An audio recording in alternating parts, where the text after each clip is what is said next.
If you go into most kitchens, you'll find aluminum foil in one of the drawers. It's a pretty common kitchen staple that's used for cooking, wrapping, even to treat certain common ailments. People have been using aluminum foil for years, often on a daily basis. What you might not know is that a recent study has found that there are things about this kitchen staple that you don't know, and you need to. Doctors are warning that you should probably stop using aluminum foil right away.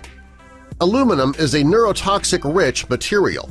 It can have serious side effects on the function of your brain. It's also been associated with Alzheimer's disease. Many doctors believe that exposure to this heavy metal can cause adverse effects that can last a long time. A few issues that are caused by this metal include loss of balance, memory issues, lack of coordination, loss of bodily control, and mental decline. Researchers have also found that when you cook with aluminum foil, it can have an effect on your bones. Aluminum can build up in your bones when you use it for cooking, and that can take the place of calcium in your bones, reducing your bone strength. In time, frequent use of aluminum foil could cause your bones to break more easily.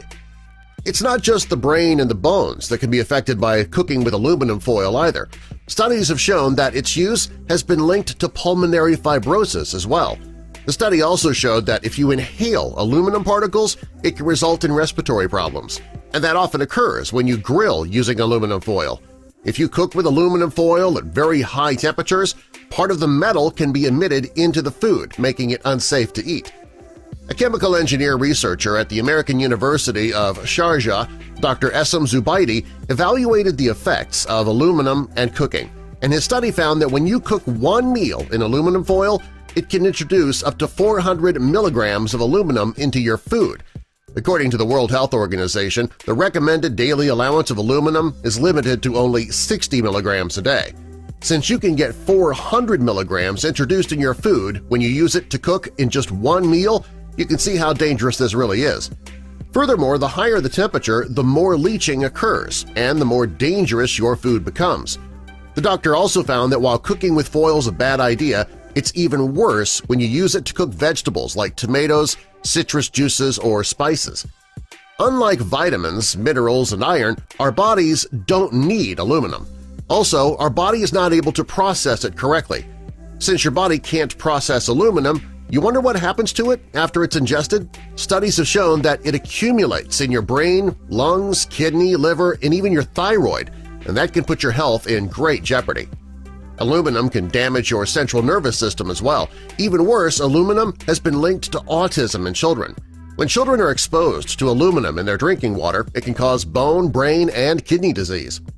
Research has shown that aluminum can cause toxic stress on your brain. If your brain stores too much aluminum, it can result in MS, epilepsy, ADD, Alzheimer's, chronic fatigue syndrome, and other serious neurological disorders. The best thing you can do for your health and the health of your family is to reduce your exposure to aluminum. Since it is the most abundant metal on the planet, it's impossible to avoid it altogether. Fortunately, though, there are steps you can take to limit your exposure. Start by using aluminum-free cookware. You should also avoid personal hygiene products that contain aluminum hydroxide. And finally, cut back on your consumption of processed foods. Another step that you can take is to consume more foods that remove heavy metals naturally. These include onions, garlic, cilantro, carrot juice, green tea, burdock, and high-grade bentonite. Now that you know how harmful aluminum can be to your body, it might be time to get rid of it altogether. That might mean a more difficult cleanup after cooking and finding a new method to cook baked potatoes, but these small sacrifices are worth it since they could essentially save your life.